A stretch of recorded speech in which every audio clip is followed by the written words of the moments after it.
Hello friends, आज हम बात करने जा रहे हैं यूपीएससी के एग्ज़ाम के पैटर्न के बारे में। India toughest exam. तो आइए हम इसका सिलेबस देखते हैं। तो सिलेबस एग्ज़ाम का इस तरह है। पहले हम इसको ये देखते हैं कि ये कितने पार्ट्स में डिवाइड है। देखिए, एक तो ये डिवाइड है, पार्ट 1 है वो है प्रीलिम्स। और अगर प्रीलिम्स क्लियर हो जाता है तो आपको मेंस लिखने के लिए मिलेगा, वो पार्ट 2 है mains.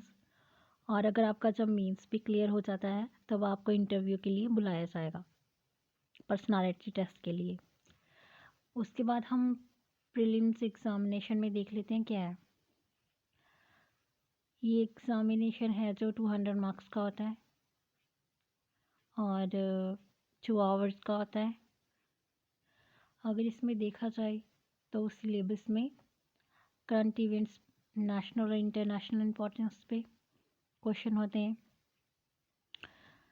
History of India and Indian national movement.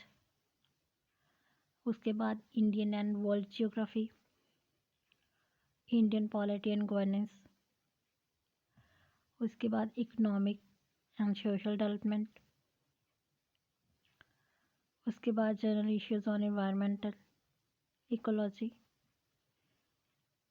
और जनरल साइंस। देखिए, बोलने के लिए छोटे छोटे शब्द हैं, जैसे हिस्ट्री ऑफ इंडिया और इंटरनेशनल मूवमेंट्स। इससे रिलेटेड जितनी भी हिस्ट्री है और जितनी भी नेशनल मूवमेंट, फ्रीडम मूवमेंट्स हुई हैं, उन पे बहुत सारे क्वेश्चंस करंट से रिलेटेड बन जाते हैं।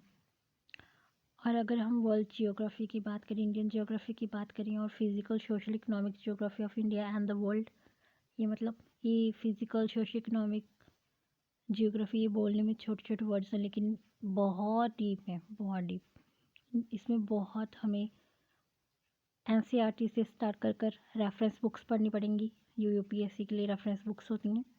उसके बाद करंट अफेयर्स तो आपको पढ़ने ही हैं।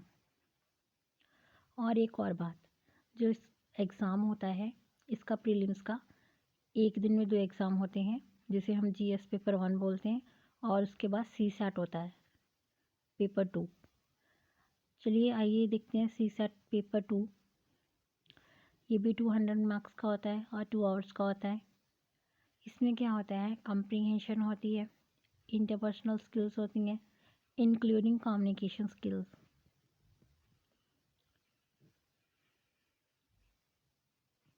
एक मिनट।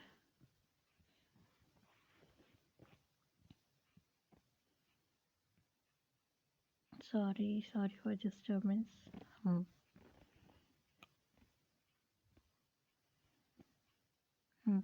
उसके बाद logical reasoning and analytical ability, decision making and problem solving, journal mental ability, basic numeracy. देखिए, ये जो सब होता है क्लास 10th के लेवल का होता है, लेकिन थोड़ा एनहांस करके पूछ लेते हैं वो। इसमें data interpretation, charts, graphs, tables, data sufficiency etcetera, ये सब पूछ लेते हैं, है ना।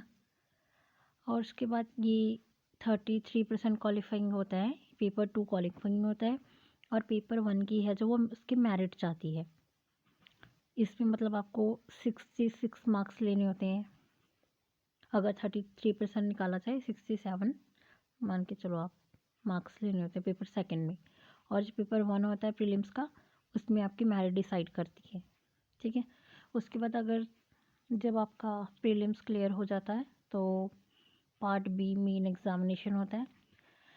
आइए चलिए देखते हैं। The main examination is intended to assess the overall intellectual traits and the depth of understanding of candidates rather than merely the range of their information and memory. देखिए, जो ऊपर मैंने बुक्स वगैरह करंट अफेयर्स में दी गई हैं, उसको जब आपको डीप पढ़ती हैं तो आपको ये थ्योरी का पेपर लिखने को मिलता है। तो आप, अगर आपने बुक्स पढ़ी हैं, एनसीईआरटीज पढ़ी हैं, करंट अफेयर्स अच्छे से पढ़ी हैं, आपको सब्जेक्ट की नॉलेज है, समझ है, तभी आप मेंस लिख पाएंगे। अधूरी नॉलेज में आप मेंस नहीं लिख सकते। अगर आप सोचें कि आप प्रीलिम्स के लिए जितना पढ़ रही हैं उतने में आप मेंस लिख लेंगे तो इट्स जस्ट इम्पॉसिबल। आपको मेंस लिखने के लिए नॉलेज गेन करनी ही पड़ेगी। उसके बाद पेपर 2 से पेपर 5 तक, और फिर उसके बाद आपका ऑप्शनल का पेपर होता है। ऑप्शनल में जो भी अपनी बैचलर्स में सब्जेक्ट कर रखा है उसमें भी आप चूज़ कर सकते हैं। अगर आप आर्ट्स के हैं तो उस तरीके से चूज़ कर सकते हैं। इंजीनियरिंग की है तो उस तरीके से सब्जेक्ट चूज़ कर सकते हैं। मेडिकल साइंस है उस तरह से, लॉ है उस तरह से, जैसे भी आपकी स्ट्रीम है, आपकी एजुकेशन है, उसके बेस पर आप अपना ऑप्शनल सब्जेक्ट है वो चूज़ कर सकते हैं। उसके बाद देखते हैं क्वालिफाइंग पेपर होता है इंडियन लैंग्वेज में और इंग्लिश में। तो उसमें आप अपनी लैंग्वेज के अकॉर्डिंग है जो क्वालिफाइंग पेपर चूज़ कर सकते हैं।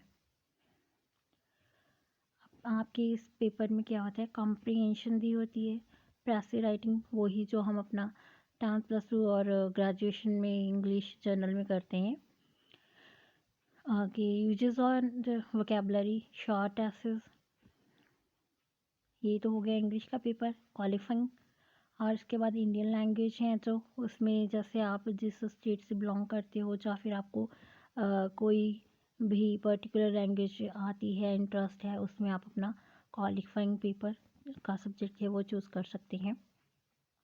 उसमें भी सेम रहता है, comprehension, passage, passive writing, uses and vocabulary होता है, शॉर्ट एसेज होते हैं, translation English to the Indian language जो आपने सिलेक्ट की हुई है, आपको इंग्लिश में वो पैराग्राफ दे दिया जाता है। उसके बाद आपको अपनी जो चूज़न लैंग्वेज है उसमें आपको वो ट्रांसलेट करना होता है। ये क्या कह रहे हैं, नोट करना है।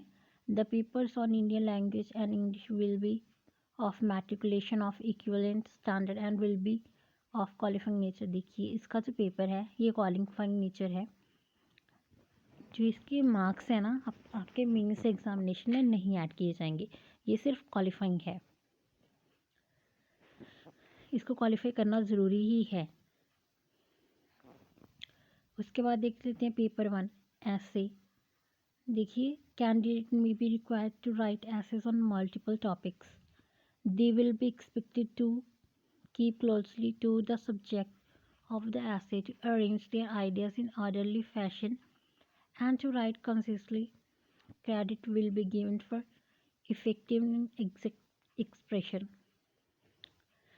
इसके लिए आपको पर्टिकुलर एक सब्जेक्ट पढ़कर नहीं चलेगा। जो ऑल ओवर आप प्रीलिम्स के लिए बुक्स पढ़ेंगे, मेंस के लिए बुक्स पढ़ेंगे, उसी में से आपका जो ऐसे है वो आपका प्रिपेयर हो जाएगा। ठीक है, उसी में से आपके क्वेश्चन हैं ऐसे 1 के पूछे जाएंगे। उसके बाद है पेपर 2 जनरल स्टडीज़, और इसमें क्या होता है, Indian heritage and culture, history and geography of the world and society. तो इसमें हम देख लेते हैं क्या क्या इंक्लूड है। Indian culture will cover the salient aspects of art forms, literature, architect from ancient to modern times. देखिए जो हमारा इंडियन कल्चर है, लिटरेचर है, आर्ट है, एशियन से लेकर मॉडर्न टाइम्स तक वो इसमें कवर होता है। उसके बाद जो मॉडर्न इंडियन हिस्ट्री है, from about the middle of 18th century until the present significant event personality। देखिए जो करंट अफेयर में पर्सनालिटीज़ आ रही हैं, इश्यूज आ रहे हैं कुछ, और किसी चीज़ की 100 ईयर्स 150 ईयर्स कंप्लीट हो रहे हैं, किसी की बर्थ एनिवर्सरी आ रही है, उससे रिलेटेड भी क्वेश्चन, उस पर्सनालिटी से रिलेटेड, उस इवेंट से रिलेटेड क्वेश्चन इसमें पूछे जा सकते हैं, पूछे जाते भी हैं। उसके बाद द फ्रीडम स्ट्रगल, देखिए जो फ्रीडम फाइटर्स हैं उनके कंट्रीब्यूशन के बारे में कि कोई इफ़ेक्टिव इवेंट्स, कोई ऐसे इवेंट्स हैं उन पे क्वेश्चन बन सकते हैं और बनते भी हैं।